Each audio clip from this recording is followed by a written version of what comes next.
প্রবাসীদের এনআইডি সেবা আরও সহজ হচ্ছে। প্রবাসীদের জাতীয় পরিচয়পত্র সেবা আরও সহজীকরণের লক্ষ্যে সংশ্লিষ্ট দেশেই এর আবেদন যাচাই বাছাই করে মুদ্রণ ও বিতরণে যাওয়ার পরিকল্পনা করছে নির্বাচন কমিশন। সংস্থাটির কর্মকর্তারা জানিয়েছেন, বর্তমানে প্রবাসীরা এনআইডি নেয়ার জন্য আবেদন করলে সেটির তথ্য স্থায়ী ঠিকানায় তদন্তের মাধ্যমে যাচাই বাছাই করে করা হয়। কয়েক ধাপ পেরিয়ে সেই আবেদনে দেওয়ার তথ্যের সত্যতা মিললে এনআইডি মুদ্রণ করে তা সংশ্লিষ্ট দেশে বিতরণের জন্য দূতাবাসে পাঠানো হয়। সেখান থেকে আবেদনকারী তার এনআইডি গ্রহণ করেন। এই প্রক্রিয়া সময় সাপেক্ষ, তাই সম্প্রতি অনুষ্ঠিত এক বৈঠকে এমন সিদ্ধান্ত হয়েছে। ইসি সচিব শফিউল আজিম ইতিমধ্যে প্রয়োজনীয় পদক্ষেপ নিতে এনআইডি মহাপরিচালককে লিখিত নির্দেশনাও দিয়েছেন। এতে উল্লেখ করা হয়েছে, নির্বাচন কমিশন 40টি দেশে জাতীয় পরিচয়পত্র সেবা চালুর পরিকল্পনা গ্রহণ করেছে। বর্তমানে 7টি দেশে এনআইডি সেবা দিচ্ছে। প্রবাসীদের জাতীয় পরিচয়পত্র পাওয়ার জন্য আবেদন প্রবাসী যাচাই বাছাই সাপেক্ষে মুদ্রণের ব্যবস্থা গ্রহণ করতে হবে।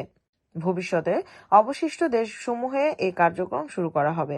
এক্ষেত্রে প্রকল্পের মেয়াদ শেষে পররাষ্ট্র মন্ত্রণালয়ের সহায়তায় এই কার্যক্রম গ্রহণ করার উদ্যোগ নেওয়ার জন্য বলেছেন তিনি।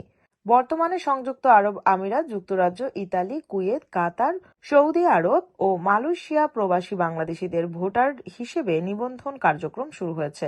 সংযুক্ত আরব আমিরাত, ইতালি, কুয়েত, কাতার, যুক্তরাজ্য ও মালয়েশিয়ায় স্মার্ট কার্ড বিতরণ উদ্বোধনও হয়েছে।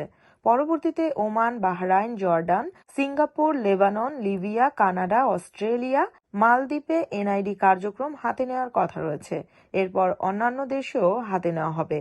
প্রধানমন্ত্রীর কার্যালয়ের নির্দেশনা পেয়ে কে এম নুরুল হুদার নেতৃত্বাধীন কমিশন 2019 সালে প্রবাসে এনআইডি সরবরাহের উদ্যোগটি হাতে নেয়। এরপর 2020 সালে 12 ফেব্রুয়ারি যুক্তরাজ্য প্রবাসীদের অনলাইনের ভোটার করে নেয়ার কার্যক্রম উদ্বোধন করে ইসি। এর আগে 2019 সালে 18 নভেম্বর সংযুক্ত আরব আমিরাতের প্রবাসীদের মাঝে এই কার্যক্রম শুরু করা হয়। তার আগে একই বছর 5 নভেম্বর মালয়েশিয়ায় অবস্থানরত বাংলাদেশিদের ভোটার তালিকায় অন্তর্ভুক্তি এবং স্মার্ট জাতীয় পরিচয়পত্র নেয়ার অংশ হিসেবে অনলাইনে আবেদন নেয়ার কার্যক্রম উদ্বোধন করা হয়। এরপর সৌদি আরব, সিঙ্গাপুর ও মালদ্বীপে থাকা বাংলাদেশিদের জন্যও এই সুযোগ চালু করা হয়। সে সময় অনলাইনে আবেদন নিয়ে সেই আবেদন সংশ্লিষ্ট ব্যক্তিদের উপজেলা থেকে যাচাই করে সত্যতা পেলে সংশ্লিষ্ট দেশে দূতাবাস থেকে এনআইডি সরবরাহের পরিকল্পনা ছিল। এরপর করোনা মহামারীর কারণে থমকে যায় দূতাবাসের মাধ্যমে এই কার্যক্রম শুরুর পরিকল্পনা। গত 5 আগস্ট পট পরিবর্তনের পর পদত্যাগ করে কাজী হাবিবুল আওয়ালের নেতৃত্বাধীন কমিশন। এর আগে তারা প্রবাসে এনআইডি কার্যক্রমকে ফের উজ্জীবিত করেন। এক্ষেত্রে আগের আবেদনগুলো পাশ কাটিয়ে নতুন করে কার্যক্রম শুরু করেন তারা।